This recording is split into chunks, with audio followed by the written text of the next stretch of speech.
Welcome to Democratic Television, a program of the Santa Clara County Democratic Party that brings insights, perspectives, and attitudes of our always thoughtful Democratic guests. And today we're joined by Joe Kinney, a leader in an organization called Pride at Work. Joe, thanks for being on Democratic Television today. It's my pleasure. Thank you for having me. Well, we have a lot to talk about, Pride at Work, the labor movement, you. So let's talk with you about the interesting thing, which is you. So where did you grow up? Where are you from? Where did you matriculate? I'm from Brooklyn, New York.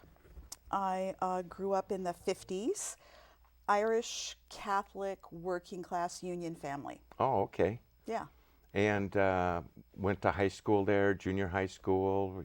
I actually went to grade school and high school in Brooklyn, and then my family moved to Long Island, so I actually spent the senior year in high school in a brand new school with brand new folks. Wasn't an easy transition. Yeah, okay, so all of that to us Californians is kind of the same thing, but it probably wasn't to you. It's kind of moving from the city to the suburbs. Oh, okay. Yeah. Good. Yeah. So did you have any inspirational teachers or great moments of inspiration in school that led you to be who you are today? You know, I think most of it was my family and what my family did. My mom stayed home until my youngest sister was in high school, but she was really active in the church. My dad was really active in his union. So there was always this thing of, there's always people who have less than you have, and we all need to pull together. That was the way they lived their lives. So that's sort of an ongoing theme for you. It is. I didn't realize until recently that was the base. That really was the base. Very cool. And in high school, in senior year, I got involved with the farm workers. Actually, Cesar Chavez tried to organize the lettuce workers out in Long Island, potato and lettuce in Long Island. After a couple of years, I think the union realized they were spread too thin and they moved back, but we high school students were, supporting the boycott and marching. And no kidding. Yeah. And then senior year, I also was the 1969 in 1970 when the national school strikes were going on for the Vietnam War. So I actually stopped going to high school and started hanging out at the community college where they were doing anti-war work. Oh, wow. Yeah. So, yeah. Great history. Well, it seemed like the thing to do at the time. It seemed very important. Yeah. Yeah. So where did you continue your collegiate years or spend time at? Well, I started at a community college, that same community college, and then in briefly got married, got divorced, moved to California just to get away from the East Coast. Always wanted to come to California. Took a bus with my friend across the South. We got off in Santa Cruz with our backpacks and walked down the Pacific Garden Mall. I think that was the story of many, many young people. Yeah. Lived in a tent up in Davenport while I was looking for a job in town. Worked in a factory making granola.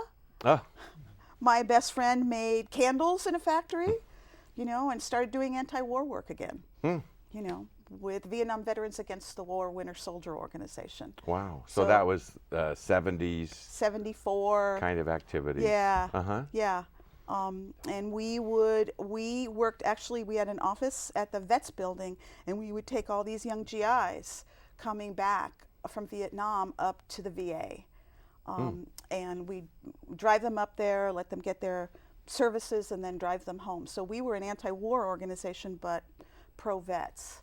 And it worked for me. It was, these were all these working class guys, mostly, who were very messed up.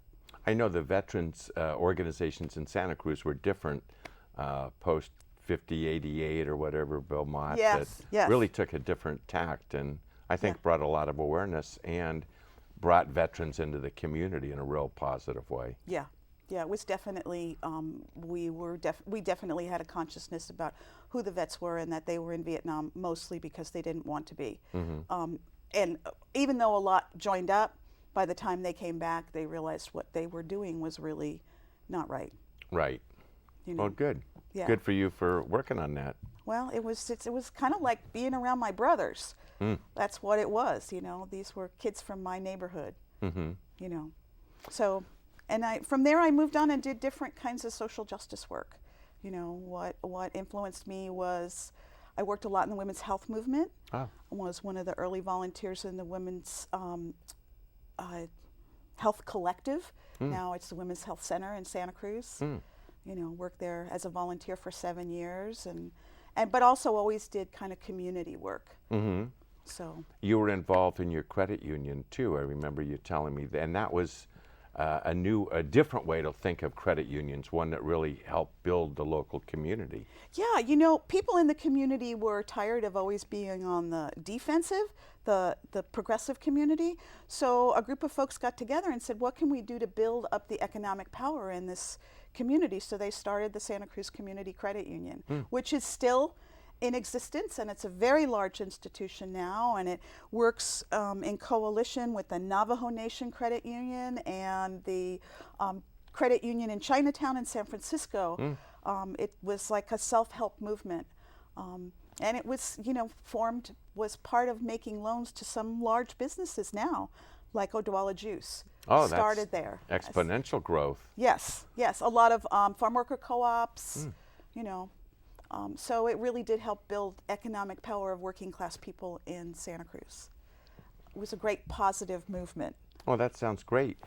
Tell me about your first days as a union member. I know you said your father was a union member, so it was always around the home. But what about you joining the labor movement? Because that's what Pride at Work is part of. Yeah, I originally in the early 90s, I had always worked for nonprofits, and in the early 90s I was the director of the Santa Cruz AIDS Project, and when I left there I said, okay, I want to go off on my own. So I started a small consulting business, and one of my first jobs, and I first joined the National Writers Union, because that's what I did a lot, was write grants and develop programs for nonprofits, and I was hired to be a boycott organizer for a hotel in Santa Cruz that was affiliated with the Boardwalk, and it was HERE Local 5 was the union that I was affiliated with, and every week I'd organize a boycott picket line every Friday, Saturday, and Sunday. So all the people coming over the hill to go to the Boardwalk, they would find a picket line at this hotel that was on the way to the the Boardwalk, and they would know, particularly if they were union members, not to go there. Oh, I see. So that was my beginnings. I worked on a solidarity committee with the post-earthquake, which was a committee of the Central Labor Council to help create prevailing wages for rebuilding Santa Cruz. And that was after the 89. After the 89 Loma Prieta earthquake. Yeah. So that got me into being interested in labor. I got involved with Pride at Work 5 years ago, actually, as a staff person to help them raise money to do their organizing around the country. And Pride at Work is one of the constituency groups of the AFL-CIO, just like they have constituency groups for women, African Americans, Asian Americans, Latinos. Pride at Work represents the lesbian, gay, bisexual, transgender portion of organized labor. So you heard of Pride at Work 5 years ago? Actually, many years ago. But that's what my question was. It had existed for a while. It's been in existence for 11 years. Oh, okay. As part of the AFL-CIO. It started as an independent kind of labor, gay, lesbian, bi, trans organizing. It's like, because there are a lot of people in the labor movement who are LGBT. So it started as an independent movement in like the early 90s. In a specific city? All over the country. Oh, actually, okay. It was San Francisco, Boston, LA, and they all came together in 1994 and marched as, Pride at Work in a national march on Washington. Oh, wow. Yeah. Sounds good. So what are some of the tenets of Pride at Work? I assume it's, encouraging LGBT folks in unions to come out and feel a sense of organization, solidarity, and to continue doing work in the community. Well, we act as a bridge.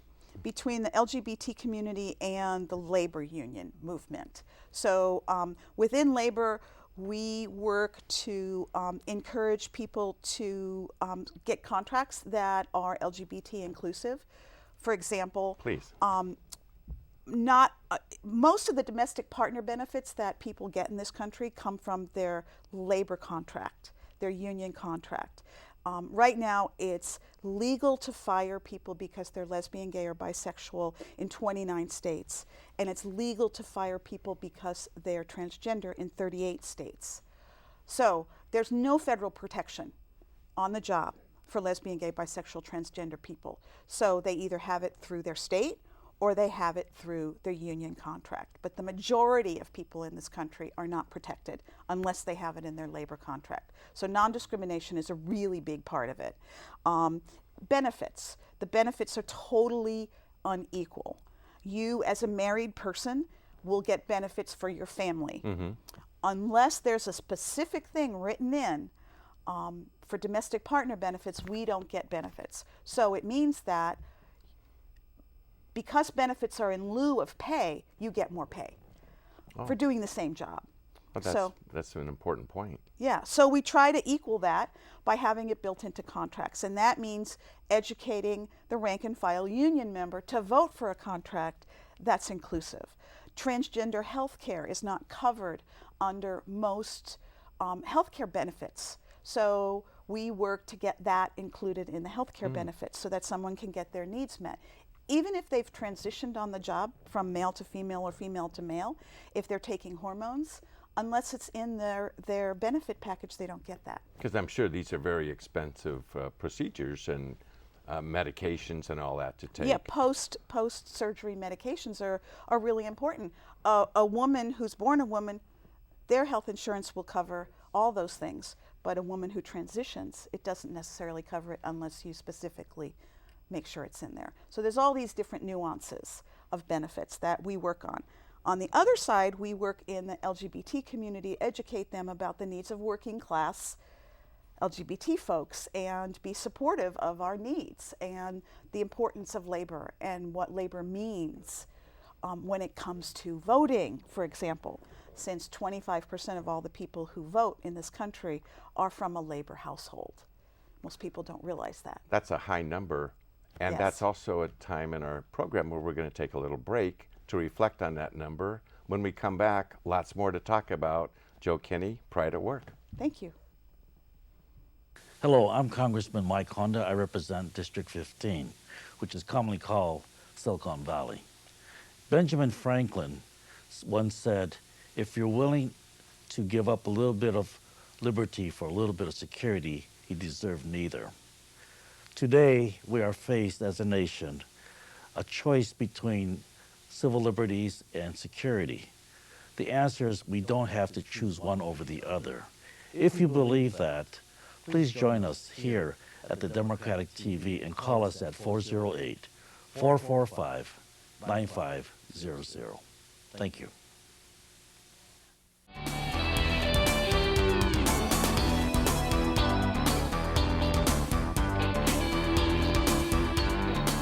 Welcome back to Democratic Television and our guest Joe Kinney, an activist with an organization called Pride at Work. So Pride at Work and you have been together for a few years now. You're doing lots of good stuff. I assume part of what you're doing is organizing local chapters of Pride at Work. Yeah, we have 27 chapters around the country, and we've just formed a South Bay Pride at Work chapter. We're very excited about it.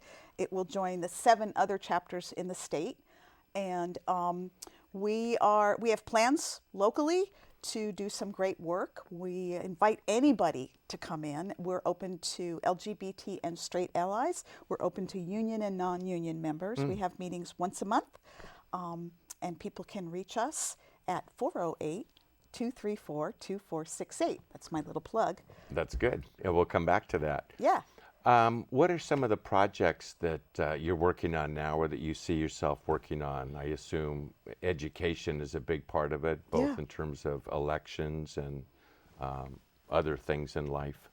Well, we work nonpartisan on elections. We do scorecards for local people running for local, state, and national seats in different offices. So you don't endorse, you're not allowed to, but you No. do have scorecards to help, again, educate. We educate people, Okay. and we really encourage people to vote. We do get out the vote efforts. Every chapter does a little bit different work, and I think the South Bay chapter is going to be, we've talked about working on making sure all our local unions have inclusive contracts, educating the local LGBT community about labor, and working in coalition. We've recently had an event where we worked in coalition because of the increase in gay bashing and suicides among young gay people. It's important for people to know that there's always a backlash whenever a group starts organizing in a community or becomes public. There's a backlash, and right now it's particularly alarming because we're seeing a lot of young people feeling like their lives are never going to change, and there's an increase in hate speak towards them at school, both in grade school, middle school, high school, and college.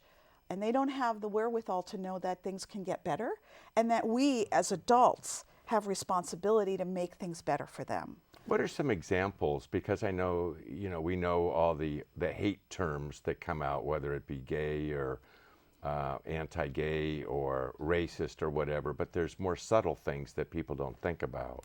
Well, a really good example is saying, that's so gay. That's gay. And what people are saying is that's wrong, that's bad. It's a bad word.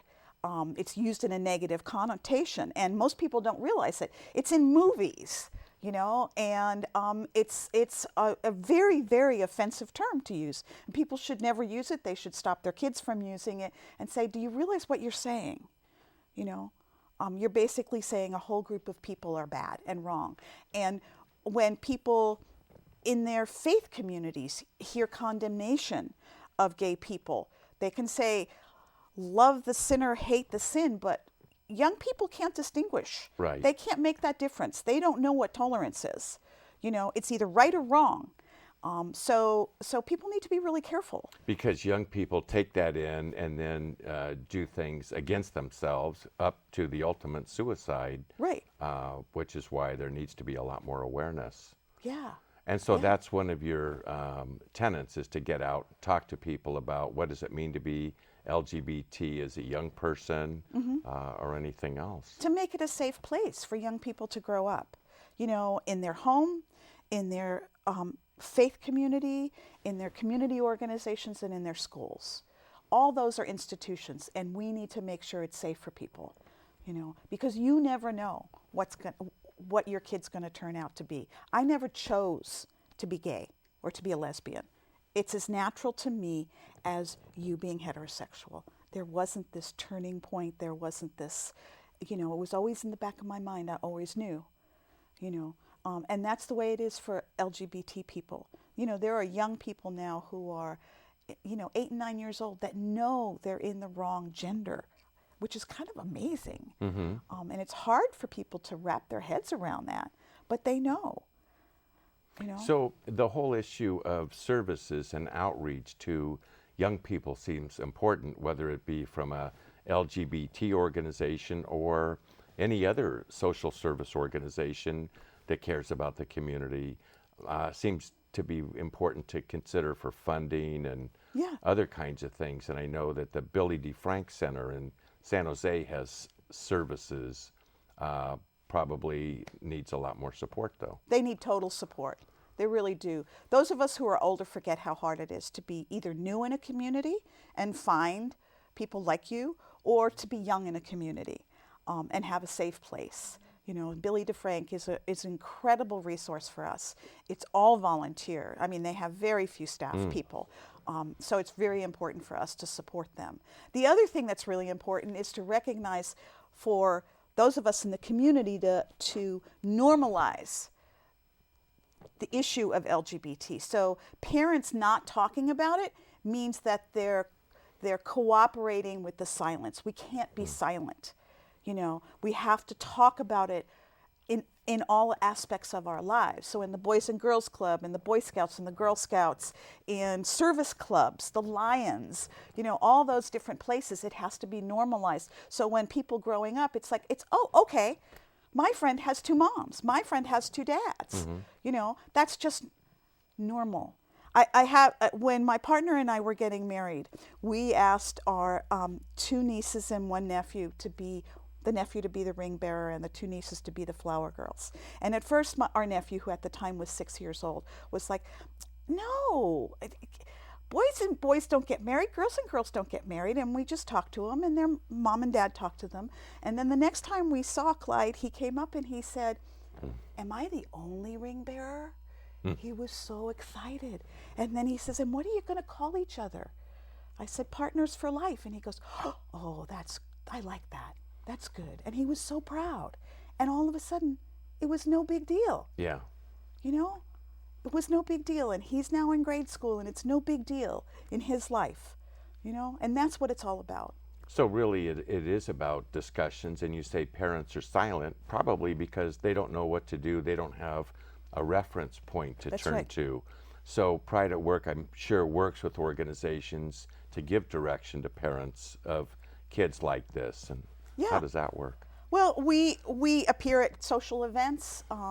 We work within unions. We educate union members about what it means to be LGBT, what it means to be LGBT at work, and what it means to be LGBT at home. And just by living our lives, just by being regular folks that are their coworkers, it makes it much easier for people to get used to it, because most of us in my age group didn't grow up with it as a normal thing. There was silence, and we're here to break that silence, at work and at home. And so is it kind of a generational thing? Young God. people are a lot more tolerant, accepting. They know folks and therefore have that level of acceptance. And what's the issue, as opposed to what their grandparents and parents might be going through? Yes. Or have gone through. And the young people are educating the older people. It's just regular to them. It's normal. No big deal, And sometimes they don't even understand why there's a gay pride parade, And they hear from us, well, there was a time when, everybody hid, And it's really important for people to come out if it's safe for them to come out. If they can create that safety. I recognize for some people it's really not. It never will be. Now, how do people figure out if they are gay or not? I mean, is there a context of counseling that's available, and are these services that either Pride at Work refers people to, or? We refer people to counselors, to therapists, to community service organizations where they can talk about it in a safe environment and figure out for themselves. Some people come out when they're really young, and some people come out older, and it's actually really hard because they often have families and a spouse and children, and that creates a lot of havoc for that family because the person is different from who they thought they were. They finally realized who they are, and we don't want that to happen. We want to prevent it so that people don't enter into relationships that they're not really committed to. You identified me as a straight male, and I guess I am. What can I do to be more welcoming and helpful to folks that might be questioning their identity? By your language, you let them know that you are open to who they are, no matter who they are. By using the terms lesbian, gay, bisexual, transgender. Some people use the term queer. A lot of people who are older are not comfortable with that, but younger people have taken it on. They've taken the term back for the community. Most straight people don't use the term queer. It's not really okay. But questioning, LGBT, Well, questioning seems like an important status to acknowledge when people really aren't sure and they're searching. So I think there has to be a lot of respect and tolerance for that. That's where people are very uncertain, and they hear very mixed messages in the community, in the media, and by, frankly, hate mongers. Yeah. We know that there's those really extreme words that we never use, but then there's words like "that's so gay." Yeah. We have to pay attention to. We have to pay attention to the tone that people are using. There's that those marginal jokes, or somebody just winks, and call it when you see it. I'm not sure I understood what you were saying. Were you really saying blah, blah, blah, blah, blah? Those kinds of jokes will go away. That sense of, well, we really don't like those people and we're just tolerating them because they have to be here. Call that kind of stuff. If an LGBT person sees you call that, they know you're an ally and they know they can count on you. And that means a lot. It means a whole lot to have people call it, so that we're not the only ones doing it. Let me ask you a question. People watching this are going to say, that Jo Kinney, she's pretty cool. How can I get hold of her? Is there a website that people can go to? And Pride at Work has a website, prideatwork.org, one word. And my phone number is 408-234-2468. It's an easy one to remember. And so what are some of the things you talk about on the website? We talk about working in coalition with all different kinds of social justice organizations. We talk about, we address different issues like immigration, health care, things that other people everybody cares about. Yeah. We're in the community. We go to the doctor just like everybody else does. We go to school. We want it to be affordable. We have children. We want our children to be able to grow up and have a better life. Great. So all those things are on our website. Great. Well, Jo, thank you very much for being here on Democratic Television, and good luck with your chapter building. It's my pleasure, and thanks so much for inviting me. Thanks for watching Democratic Television. Give us a call at 408-445-9500 or visit our website, www.sccdp.org. Help make a difference.